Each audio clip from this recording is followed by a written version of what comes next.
पहिले जैसन अब कौनो बात ना होई। पहिले जैसन अब कौनो बात ना होई।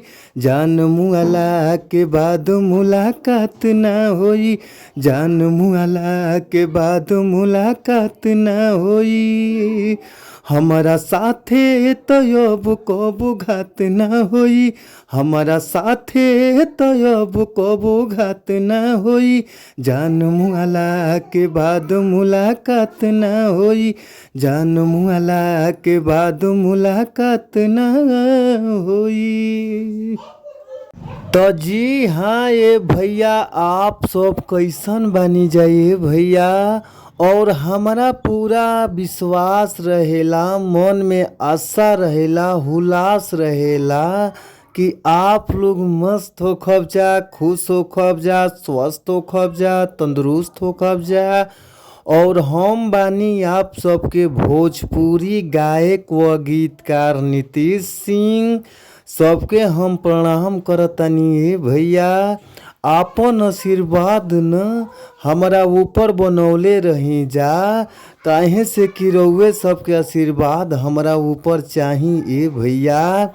आजी भैया, रउआ सबके बीच में बहुत ही कम से कम चार्ज में, बहुत ही कम पैसा में हम ई दर्द भरा बेवफाई गाना यानी सैड सॉन्ग, गम के गाना लेके आ गइल बानी ए भैया।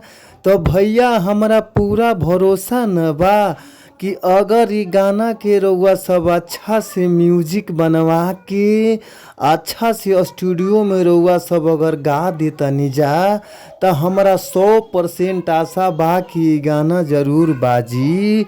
आजी भैया, रउआ सब अच्छा गावतनी जा, खूब सुंदर खूब बढ़िया गावतनी जा। फिर भी रउआ सबके अच्छा बढ़िया गाना नइखे मिल पावत, तो रउआ सबके घबराए के जरूरत नइखे ए भैया। अच्छा गाना पावे खातिर हमारी यूट्यूब चैनल के सब्सक्राइब कर लीजा, जौना यूट्यूब चैनल के नाम बाटे भोजपुरी संगीत लिरिक्स। तो हमार चैनल के सब्सक्राइब करके घंटी के बेल आइकन जरूर दबा लीजा, काहे से कि घंटी के बेल आइकन रउआ सब दबा लेब जाना, तो कौनो भी वीडियो चाहे गाना म्यूजिक कुछ भी अपना चैनल के माध्यम से अगर रिलीज करतानी, अपलोड करतानी ये भैया, तो सबसे पहले नोटिफिकेशन रउआ सबके सामने पहुंच जाई। तो आप लोग जरूर सब्सक्राइब कर ली। और आई जा हमने के सीधे सीधे चलल जाओ मुखड़ा की ओर। मुखड़ा के भाव का बा, जहाँ 2 बार लिखल बा जा 2 बार गावे के बाटे। कौना भाव में कैसे गावे के बा, एकरा के प्रेम से गावे के बा, कहे के भाव बाटे। आ पहिले जैसन अब कौनो बात ना होई। पहिले जैसन अब कौनो बात ना होई। जान मुआला के बाद मुलाकात ना होई। जान मुआला के बाद मुलाकात ना होई। हमारा साथे तो अब कौनो घात ना होई। हमारा साथे तो अब कौनो घात ना होई। जान मुआला के बाद मुलाकात ना होई। जान मुआला के बाद मुलाकात ना होई। तो भैया, अगर ये मैटर अच्छा लागता, गाना मस्त लागता, तो फुल सॉन्ग लेवे खातिर स्क्रीन पर नंबर बा, नंबर हमार नोट कर ली जाइए भैया। 98 350 77 203।